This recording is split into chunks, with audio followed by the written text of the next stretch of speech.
le decía antes, nosotros tenemos un estudio muy lindo en lo que es los métodos de estudio bíblico. ¿Cuáles son los métodos de estudio bíblico? Bueno, los métodos de estudio bíblico hay 4 en general muy importantes. Cuando abrimos esas páginas de Génesis, Apocalipsis y nos sentamos con un documento al lado, con qué escribir, tomar notas, y tenemos un deseo de sentarnos a un estudio personal de la Biblia, hay varias maneras de hacerlo y hay 4 en general, 4 métodos en general. El primero es lo que es un método biográfico, que va a tratar con una biografía de algún personaje de la Biblia, y vamos a entrar en eso más detalle en esta noche. También vamos a estudiar posiblemente un tópico, qué dice la Biblia sobre los tiempos finales, o qué dice la Biblia sobre la salvación, qué dice la Biblia sobre los dones del Espíritu Santo, qué dice la Biblia sobre el dar, qué dice la Biblia sobre el sufrir, qué dice la Biblia sobre sanidad sobrenatural. Tipos de temas así se llaman tópicos. Y también está la parte teológica, qué dice la Biblia con respecto a la Trinidad, qué dice la Biblia con respecto a lo que es el bautismo en agua, por ejemplo, la Santa Cena del Señor, qué dice la Biblia de los tiempos, de lo que es el tiempo de la prueba, lo que sería la gran tribulación, que sería la Biblia sobre el milenio, etcétera, etcétera. Son temas teológicos. Y después, obviamente, hay un tema que la mayoría somos participantes, obviamente. Si usted tiene su devocional, usted hace un devocional continuo, sistemático en su casa, en las mañanas, antes de salir al trabajo, antes de ir a la lucha diaria y a pelearse con el resto del mundo en lo que es tráfico y demás, y usted se sienta en su casita de madrugada y pone esa lucecita sobre su Biblia y empieza a estudiar, y lo que se le llama un método de estudio devocional. ¿Qué significa esto? Que un alimento personal, es algo que me va a alimentar personalmente para mi crecimiento y para mi entendimiento y para mi comunión con Dios y el Espíritu Santo, que Dios me está hablando a mí a través de su palabra. Estos son los 4 métodos. Entonces vamos un poquito más específico. En lo que es el método biográfico, tiene que ver de nuevo con personajes bíblicos. Sabemos que en la Biblia, todo el compendio de la Biblia trata del personaje del Señor Jesucristo. Desde Génesis a Apocalipsis se habla del Señor Jesucristo, especialmente en el Antiguo Testamento hablan del Mesías. Entonces sabemos que hay inagotable conocimiento sobre el Mesías a través de los libros de la Biblia. Mientras que hay otros personajes, como por ejemplo Eli, el padre del rey David, que aparece solamente en una escena, y es cuando el profeta Samuel va a buscar quién va a ser el ungido que va a reemplazar al rey que estaba en ese entonces, a Saúl. Entonces está buscando y va a los hijos de Eli, y Eli por alguna razón tenía a todos sus hijos en casa, trabajando a todos, excepto que uno de ellos estaba cuidando las ovejas, el más pequeñito, y el papá no pensaba que iba a ser uno de ellos. Y sin embargo vemos que hay en esa aplicación algo tan breve, nos muestra un papá que por alguna razón no fue que quiso discriminar a David, sino que no lo tenía como en sí, como si fuera parte de los que iban a ser escogidos. Entonces estaba bien equivocado el papá, porque eventualmente el que escogió el profeta a través de lo que Dios ya había escogido fue el rey David. Entonces también está lo que son tópicos. Tópico es algo lindo estudiar, especialmente para los predicadores, los que estudiamos la palabra para compartir con otros. Nos exploramos y justamente tratamos de descubrir más sobre temas que tienen que ver con palabras y asuntos de referente a un tópico, algo que por lo menos podemos enseñar a las personas qué dice la Biblia respecto a esto, qué dice la Biblia respecto a lo otro. Entonces también está lo que es doctrina, ya cuando hablamos de ciertas cosas tan importantes de la doctrina, como la salvación por fe, la salvación que caminar en gracia. Ese tipo de doctrina, de estudio de doctrina, ¿qué significa eso? ¿Qué es gracia? ¿Qué significa? Entonces es un estudio especial que se trata justo con lo que es la parte de teología. Y como dije antes, lo que es la parte de devocional tiene que ver con el alimento espiritual personal. Bien, entonces hoy vamos a hacer lo que es el estudio. En esta sección vamos a estudiar sobre el método biográfico y vamos a hacer una observación con lo que es un personaje. Primero que todo, cuando uno quiere hacer un estudio, lo primero que tenemos que hacer cuando queremos estudiar sobre un personaje es seleccionar el personaje. A veces puede ser simplemente que está leyendo y si quiere descubrir más sobre el personaje. Es tan importante cuando usted lee un personaje que en algunos casos los personajes van hacia atrás. Usted puede ir con algunos personajes hacia atrás y también atrás. Cuando digo hacia atrás, estoy hablando en el Antiguo Testamento, encontrar algunos personajes que son el Antiguo Testamento y descubrir muchas cosas de sus antecedentes, cómo esos personajes vinieron a ser tan importantes eventualmente en el Nuevo Testamento o en alguna parte de la Biblia. Entonces observe y seleccione el personaje. Vamos a 1 Corintios 10:11, y esa es la razón por qué hacemos un estudio sobre los personajes. Pablo nos describe una de las razones claves de por qué es importante estudiar personajes. Dios permite cosas muy especiales y estas cosas le acontecieron como ejemplo y están escritas para amonestarnos a nosotros, a quienes han alcanzado los fines de los siglos. Es tan bonito estudiar sobre personajes porque miren la bondad de Dios y la gracia de Dios. Un ejemplo, el rey David. El rey David, obviamente un gran escritor, un hombre que escribió la gran mayoría de salmos, un hombre amante de Dios, un hombre que luchó mucho en su vida, tuvo muchas dificultades, después cometió un gran error, y sin embargo en la bondad de Dios y en la misericordia de Dios, a pesar del error tan grave que él cometió, que fue un error que tuvo secuencias de otros errores, porque un abismo lleva a otro abismo. Cuando él pecó contra Dios por cometer adulterio y trató de tapar todo, él trató de manipular esa situación, y lo que hizo al tratar de manipularla, trató de esconder todo, y como no lo logró, que no pudo tratar con la situación de enviar a Urías, el esposo de la mujer con que él había cometido el adulterio, David, entonces lo que él trató de hacer es mandarlo a pelear a este hombre, a la guerra, y que cuando estuviera la batalla fuerte lo dejaran al frente sin ayuda para que fuera eventualmente eliminado, y eso pasó. Entonces primero trató de manipular, después trató de mentir y terminó siendo un homicida. Y sin embargo algo sucede que se arrepiente y tiene el Salmo 51, escribe ese personaje de David, ese precioso salmo que habla de: Señor, no quite de mí tu Santo Espíritu, y dentro de mí quiero, Señor, un espíritu recto dentro de mí. Dice todo eso David. Simplemente vemos cómo la bendición de Dios y cómo Dios no borra los salmos que él escribió antes y después de este evento. La gran misericordia de Dios, ¿verdad? Y así es Dios. Algo pasó, tuvo muchas consecuencias David, inclusive haber concebido el primer hijo con Betsabé. El niño nació enfermo y eventualmente murió, y tuvo consecuencias de su pecado. Pagó mucho su pecado con problemas de relaciones familiares. Aunque era un feroz en el ejército, era un gran general en el ejército, David, cuando se trató de cosas de familia, tuvo grandes fracasos basados en este pecado. Entonces, ¿qué es lo que es la finalidad de cada uno de estas cuando estudiamos un personaje? Bueno, el personaje, nos hacemos una pregunta que debemos hacernos sobre el personaje. ¿El personaje tuvo éxito o fracaso? Por ejemplo, vemos a Moisés, un hombre que tuvo un éxito, pudo lograr sacar a un pueblo esclavo fuera de la esclavitud al desierto.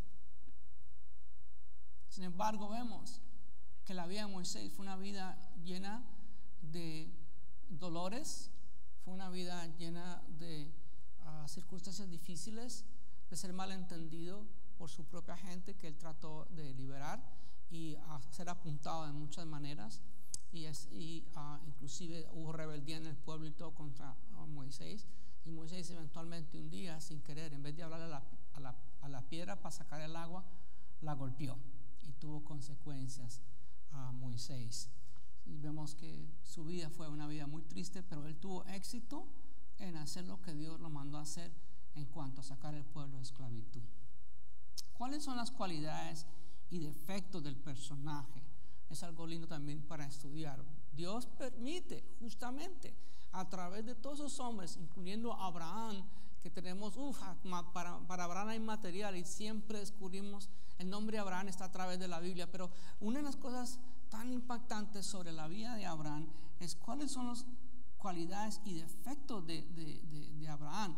Y vemos que Abraham, el padre de la fe, el hombre de la fe, tuvo sus momentos en que él mintió, dijo una media mentira para rescatarse de un problema de que pronto a su esposa Sara, que era tan hermosa, cuando entró a Egipto, él tenía gran temor de que pronto, por ser una mujer tan hermosa, y en los tiempos antiguos, si tú andas con una mujer muy hermosa, tu vida también estaba en riesgo. Entonces por eso las cubrían tanto, y hasta el día de hoy ciertas gente de Medio Oriente acostumbran a cubrir mucho a las mujeres por una de esas razones, ¿no? Entonces, ¿qué aspectos de la vida vemos que, aunque era el padre de la fe, tuvo algunos momentos que falló también Abraham? Y obviamente todos son redimidos a través de los estudios que estamos viendo nosotros, a través de lo que dice la palabra. Entonces, ¿qué aspectos de la vida del personaje son dignos de imitar y cuáles deben ser evitados? Es algo muy lindo también cuando estamos un personaje, sea quien sea los personajes, miremos qué cosas son dignas de imitar, de emular y decir, bueno, a mí me gustaría ser como este y este lo otro, ¿no? Por ejemplo, yo soy un hombre casado, yo no quisiera imitar a Pablo porque Pablo fue un hombre soltero y viajó y todo, y yo no puedo estar soltero, no tuve el don de continencia, entonces me tuve mejor que casar. Entonces qué lindo, somos diferentes, pero sin embargo es lindo uno comparar las cosas buenas de Pablo y también darse cuenta uno de lo que ellos trataron. Entonces, ¿qué cualidades hay que evitar y qué cualidades hay que son dignas de imitar? Porque hay personas que quieren ser como Pablo, que hacen solteros. Si tiene el don, pues gloria a Dios, pero si no tiene el don, mejor que se case. Entonces, ¿cómo aplicar la vida personal a las lecciones del personaje? Toda persona, incluyendo nosotros, sabemos que a través de la vida hemos aprendido de nuestros abuelos, tatarabuelos, de tíos y demás historias de bien, historias de fracaso. Y por eso decimos, esto prefiero no hacerlo como el fulano y el otro. Entonces en la Biblia Dios nos permite, por ejemplo, si Dios hubiera querido cubrir y evitarnos lo de David, entonces a lo mejor no hubiera escrito lo que pasó con Betsabé, pero Dios no es así. Dios es amplio, Dios es transparente y verdadero. Permitió demostrarnos las debilidades de David para que nosotros evitemos esas debilidades. Bien, vamos a ver cómo se estudia un personaje. Entonces yo escogí uno como un ejemplo, una ilustración, cómo estudiar un personaje. Entonces Santiago 5:17 leemos. Si por ejemplo estaba en un tema de la oración y de pronto empiezo a leer Santiago 5:17 del Nuevo Testamento y dice lo siguiente: Elías era hombre sujeto a pasiones semejante a las nuestras y oró fervientemente para que no lloviese, y no llovió sobre la tierra por 3 años y 6 meses, 3 años y medio. Muy interesante, ¿no? Entonces vemos nosotros aquí Elías, hombre sujeto a pasiones semejantes a las nuestras, y oró fervientemente para que. Entonces uno dice, vamos a estar leyendo y de pronto dices, ¿quién es este Elías? ¿Y por qué tenía tanto poder? ¿Y por qué oraba? ¿Y cómo logró 3 años y medio sin que lloviera? ¿Y por qué tuvo que hacer esa oración?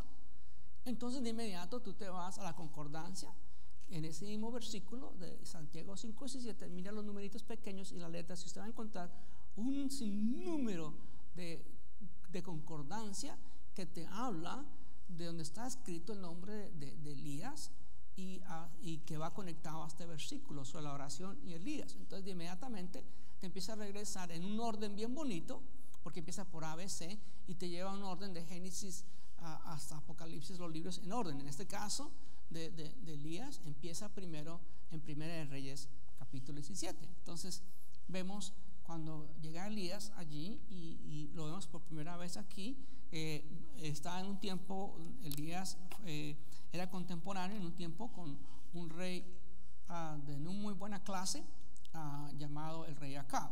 Entonces Elías, tibista, que era de los moradores de Galat, dijo a Acab. Entonces miren que inmediatamente no nos dice de dónde viene, quién eran sus padres, nada de eso. Simplemente nos dice que Elías venía de Galat. Nos dice de dónde era su pueblo. Y vive Jehová. Entonces dijo a Acab, entonces Elías empieza a hablar: vive Jehová, Dios de Israel, en cuya presencia estoy, que no habrá lluvia ni rocío en estos años, sino por mi palabra.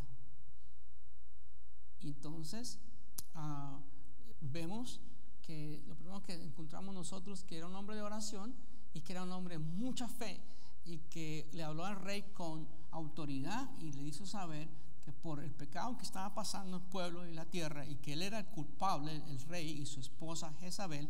Aquí le habla claramente que no va a llover, y de inmediato con autoridad dice lo que va a estar por pasar. Entonces, ¿qué hacemos con el método biográfico? Entonces hay una observación. Miramos la lista de referencias respecto a ese personaje. Miramos rápido, chequeamos rápido la lista de referencias. Entonces después descubrimos ciertas cosas del personaje, como por ejemplo encontramos ahí en Primera de Reyes capítulo 17 de nuevo algo que pasó allí con Elías y la viuda en Sarepta. Él fue guiado durante la hambruna y durante la sequía. Él fue enviado a estar también, después de estar cerca de un arroyo y ser alimentado por cuervos, es enviado a una viuda. Y sucede algo allí, donde la viuda, donde empieza a pasar algo, y entonces lo que le pide primero él a la viuda es lo siguiente. En el versículo 13 le dice lo siguiente.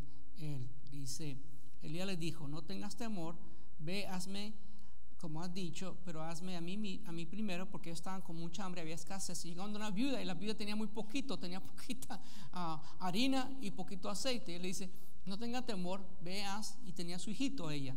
Entonces dice: veas como has dicho, pero hazme a mí primero de ella una pequeña torta cocida debajo de la ceniza y tráemela, y después harás para ti y para tu hijo.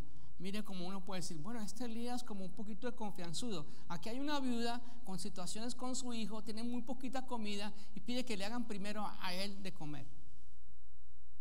¿Qué clase de profeta es ese? Bueno, él estimuló la fe de esta mujer.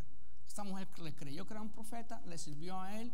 ¿Y qué pasó durante el tiempo que él estuvo en su casa? No faltó, no escaseó ni la harina ni el aceite. Simplemente que tomó un paso de fe. Entonces, dice el versículo 14, porque Jehová Dios de Israel ha dicho así: la harina de la tinaja no escaseará, ni el aceite de la vasija disminuirá, hasta el día en que Jehová haga llover sobre la faz de la tierra. Y eso sucede todo este tiempo. Los tres son alimentados porque la palabra de este hombre sale de la boca, hablando de lo que Dios había dicho. Entonces, cuando miramos en el método biográfico, observamos de nuevo comentarios de referencias sobre Elías, qué tipo de persona era Elías. Entonces empezamos a descubrir más sobre Elías. También su punto de vista, qué dicen esos comentarios respecto a Elías, el punto de vista. Y también organizamos y empezamos a hacer una organización de descubrimientos sobre Elías, su personalidad, su estilo, su fe, quién era, cómo se vestía. Inclusive descubrimos que Elías se vestía muy parecido a San Juan el Bautista más adelante, que se ponía justamente un cinto ancho y tenía puesto piel de camello. Entonces vemos que es muy parecido a lo que se vestía San Juan. Entonces tenemos aquí aplicación, considerando cómo puedo aplicar la vida de Elías. Y hay un momento especial. ¿Por qué me gusta Elías? Porque aquí hay un hombre lleno de fe, que hace cosas extraordinarias para Dios y piensa en cosas extraordinarias. Pero llegó un momento muy clave de él, que siempre ha sido para mí una inspiración a la vida de Elías. Entonces, el gran profeta. Entonces tenemos la aplicación donde uno ya después de estudiar bien sobre Elías, entonces prepara un mensaje con respecto a la vida de Elías. Entonces vemos que Elías es llamado, y sucede que allí, en ese momento que él está con la viuda, hay una desgracia, y es que el hijo de la viuda se enferma. Entonces dice ella: A Dios he clamado, y a Dios mío, a una viuda en cuya casa estoy hospedado, has afligido, haciéndole morir su hijo. Entonces cuando él ve estas tragedias y todo, piensa que Dios mío, ahora que no solamente hay una hambruna, ahora estamos viviendo solamente con esta tinaja y esta harina que continuamente nos alimenta, y ahora se muere el hijo de ella. ¿Qué hago, Señor? Entonces clamó a Dios, y Dios dijo: Dios mío, te ruego que hagas volver el alma de este niño a él. Y Jehová oyó la voz de Elías, y el alma del niño volvió a él y revivió. Ese es el primer evento de una resurrección en el Antiguo Testamento. ¿Y con quién pasó? Con Elías, un gran hombre de poder. Entonces también después tiene una lucha intensa con unos profetas falsos, y llegan a tener entre ellos un contraste de un enorme conflicto. Y eventualmente lo que hace Elías es una demostración del poder de Dios. Hace un altar, y en ese altar pone el sacrificio y pone agua alrededor del sacrificio, y clama al cielo, y del cielo cae fuego. Entonces dice: respóndeme, Dios, respóndeme, para que conozca a este pueblo que tú, oh Dios, eres el Dios, y que tú vuelves a ti el corazón de ellos. Y de pronto llegó, y el fuego cayó sobre eso, y la mano de Dios estuvo sobre Elías, el cual ciñó sus lomos y corrió delante del agua de acá hasta llegar a Jezreel. No solamente venció a los profetas falsos, pero después de vencerlos es cuando más adelante llega de nuevo la lluvia, después de 3 años y medio. ¿Qué tipo de fe que tenía Elías? Sin embargo, sucede algo, y es ahí a donde voy. Una persona de fe, una persona que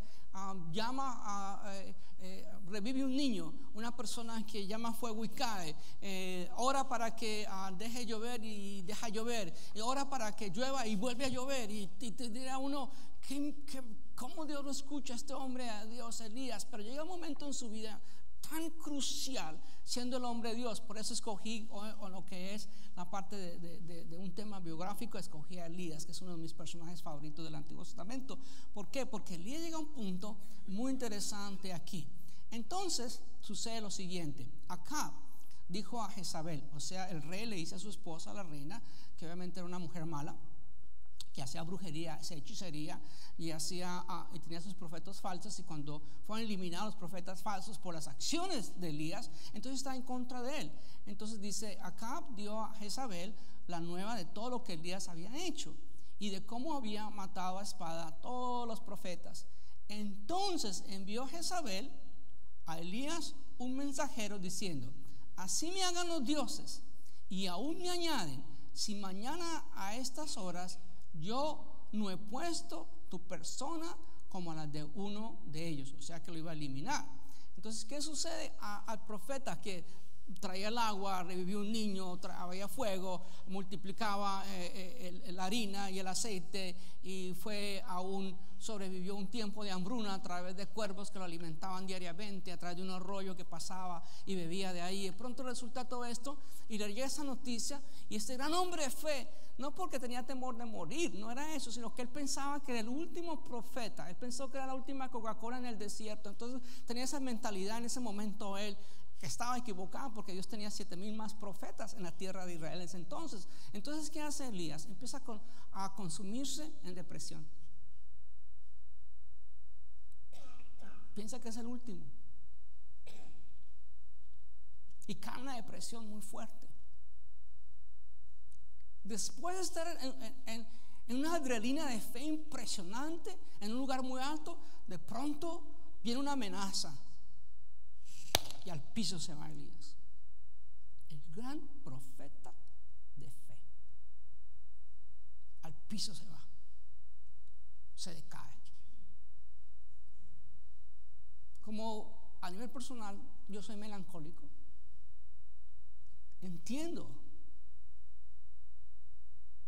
me apasiono por ayudar a personas que caen en depresión, porque he visto gente que yo amo muy de cerca que han caído en depresión, que han luchado con la depresión. Y a veces obviamente Hay razones, y a veces no entendemos, ya estamos estudiando más las raíces de dónde vienen estas razones, pero en el caso de Elías es porque él no tenía temor a morir, porque él estaba confiado en Dios. Pero su temor era que era el último de los profetas y que no había después otro más. Entonces él cae en depresión y se fue por el desierto un día de camino, y vino y se sentó debajo de un enebro, deseando morirse. Dijo: basta ya, oh Dios, quítame la vida, pues no soy mejor que mis padres. Mire todo lo que piensa él. Él piensa en sus papás, que a ellos les fue mejor que a mí. Viene esta amenaza y ahora no es profeta, yo fui el único, y ahora Dios de Israel, ahora ¿quién va a hablar al pueblo? ¿Quién va a confrontar al pueblo con su pecado? ¿Quién le va a decir a ellos de frente qué tienen que hacer y qué no tienen que hacer? Y se decae y se deprime. Porque mucha gente tiene una tendencia a pensar que la gente que tiene fe no se decae, no se deprime, que todo el tiempo están todo es bien, voilà. No, son carne, hueso, sufren, son afectados. Hay momentos que pasan cosas bien y a veces momentos que no pasan cosas muy buenas. Entonces, echándose debajo del enebro, se quedó dormido. Y aquí luego un ángel le tocó y le dijo: levántate, come.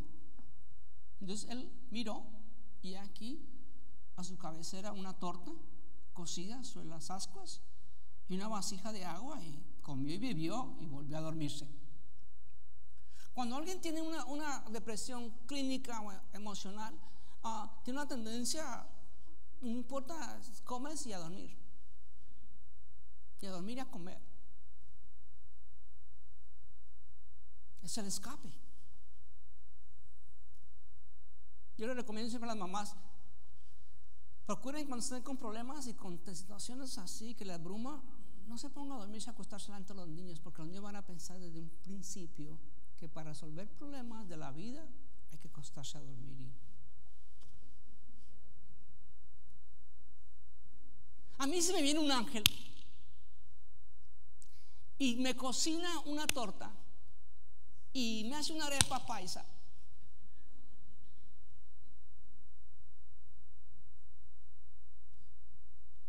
y me alimenta, yo voy a decir: wow, Dios me mandó un ángel, voy a estar bien, todo va a estar bien. Me levanto ya con fuerza. Bueno, ¿dónde está Jezabel? No, estaba tan decaído el profeta de Dios, después de estar en esa adrenalina de milagro tras milagro, y de pronto ¡pah!, al piso, que se volvió a tirarse. Uy, me quedan 2 minutos, no puede ser. Eso se está poniendo bueno justamente ahorita. Después se va por una cueva y se esconde en una cueva. De un enebro se va por una cueva. ¿Cómo se la expresión? De estar en un enebro, bajo un árbol, por lo menos hay naturaleza ahí, hay belleza, le pega el sol, los rayos del sol, lo que sea, se va para una cueva. ¿Estaba mejorando su depresión clínica? No, estaba empeorando. Y de pronto viene un viento fuerte y hay un terremoto fuera de la cueva, pero la presencia de Dios no estaba en el terremoto. De pronto se escucha que las piedras se rompen y hay un fuego, hay un incendio, y tampoco está la presencia de Dios ahí. Después pasa un viento como un silbo apacible y la voz de Dios. La belleza de la voz de Dios. La belleza de la voz de Dios no sucede ni en el fuego, aunque la presencia del Señor está en todo lugar, en todo momento con nosotros, pero la voz del Señor y su presencia tiene momentos muy especiales, impactantes en nuestras vidas, que nos habla en lo más silencioso, en lo más oscuro, en lo más apagado de nuestras vidas. Dios nos habla de una manera extraordinaria, muy individual, muy personal a nosotros. Y salió Elías, me imagino cubriéndose el rostro por la presencia de Dios. Y Dios le dice: ¿qué está pasando contigo, Elías? Señor, el celo de tu obra. Es lo único que yo quiero es aquí, Señor. Y me van a matar, Señor. Prefiero morir. Prefiero que tú me mates. El Señor dice: Elías, tengo 7,000 más apartados que no han doblado rodilla a los ídolos de Baal.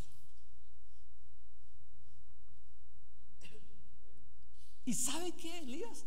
Tengo planes todavía para ti. Cuando las personas están decaídas y deprimidas, usted tiene que sacudirle y decirles que todos van a tener un mejor día, que siempre va a haber un mejor día, aun cuando usted en el momento más oscuro de su vida, que la enfermedad, que una situación, que otra. O sea, algo que tienen que ustedes una tendencia a ayudar. Cuando quieres ayudar a alguien que está decaído, es siempre hágale saber que va a haber un mejor día.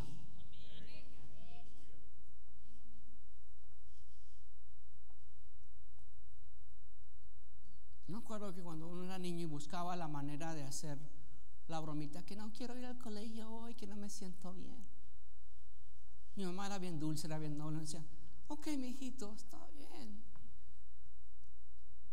Pero mi papá, se levanta y se vaya mismo. Le quitaban las cobijas. ¡A la ducha! Y hay momentos así, que no hay que endorsar y habilitar al deprimido diciéndole: aquí está la almohadita, aquí está mi hijito el colchoncito, aquí está mi hijito su teddy bear. Y el hombre tiene 40 años y todavía está metido en la casa. No. Y allí se metió en una cueva donde pasó la noche y vino a la palabra de Dios y le dijo: hey, ¿qué haces aquí, Elías? Él respondió: he sentido un vivo celo por Jehová, por Dios de los ejércitos, porque los hijos de Israel han dejado tu pacto, han derribado tus altares, han matado a espada a tus profetas, y solo yo, siempre cuando tenemos problemas de decaimiento, depresión, pensamos en solo yo. A nadie le está pasando, es solo a mí que me pasa esta vaina, que jartera, que aburrido, que bozo, solamente me está pasando esto a mí. No, mentiras del diablo. Algo que usted tiene que aprender. Cuando usted hace una fila, y voy un poquito más a los del estudio, hoy van a tener un poquito más conmigo. Cuando usted está en una fila, sea en el banco, sea para entrar en un avión, por ejemplo, un ejemplo. A mí esas personas que empujan y todo para entrar en un avión, se van en el mismo avión. ¡Aló, por favor! ¿No han visto esas personas cuando dicen: ok, clase, coach, ya pueden entrar? El A, el B, el C, y unos piensan así y se meten cuando son C y se meten en el A, y una cantidad de cosas absurdas que hace la gente a veces pensando que se van en el mismo avión. Siempre que usted está en una línea, hay gente que está al frente de usted, pero así como hay gente al frente de usted, hay gente que está atrás de usted. Y a veces yo estimulo a la gente en terapia que te invito al hospital que me acompañe a visitar enfermos. Los que se quejan por esto, se quejan por lo otro. Mire, el jueves es mi ronda de ir a los hospitales. ¿Me acompaña? ¿Me quiere acompañar a Andy Anderson? ¿O me quiere acompañar a uno donde está la gente que se acaba de romper todo el esqueleto? Gente que está bien mal, gente que estaba bien y tuvo un accidente en un auto y yo no pude movilizarse, pero aprende cosas instantáneos, con familia y con todo. Es un despertar, ¿no es cierto? Para los que se quejan y buscan ese tipo de cosas. En este caso la queja era correcta, la de Elías. Él pensaba correctamente, pero estaba equivocado.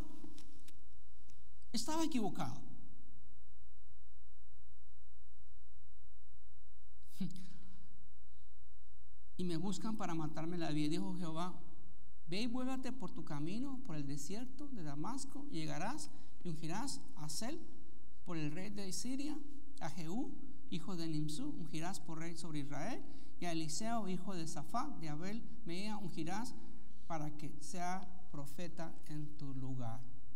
Y por el tiempo, por hoy dejamos a Elías por un instante, pero es interesante que Dios le dice, mire cómo Dios le hace terapia a Elías. Elías, tienes mucho que hacer todavía para mí. Y como él obedeció a Dios, todo lo que dijo Dios hizo, fue a Siria, fue a Israel, hizo todo lo que Dios le dijo. Después puso un plan de sucesión, puso a Eliseo, le dio doble porción, le pasó doble porción a Elías a Eliseo. ¿Sabe qué pasó? Que Dios, en vez de que Elías muriera normal, de natural, de alguna enfermedad, Dios envió un carro de fuego a recoger una limusina del cielo. Olvídase de Colombian Party Bus, nada que ver con eso. Una limusina de poder a recoger a su siervo Elías, para decirle a Dios, mira cuando te amo, que ni siquiera pasaste por la muerte, te recogí. ¿Cómo les quedó el ojo?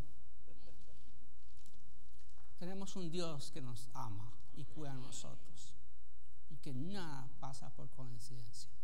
¿Y saben qué? Hay 400 veces en toda la Biblia, después de Primera Reyes, que se habla de Elías.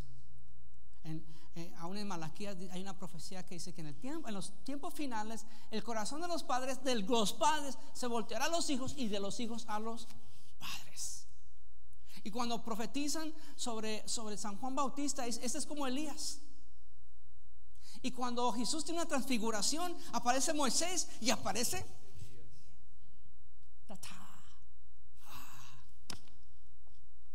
¿No es bello como Dios honra a los que le honran?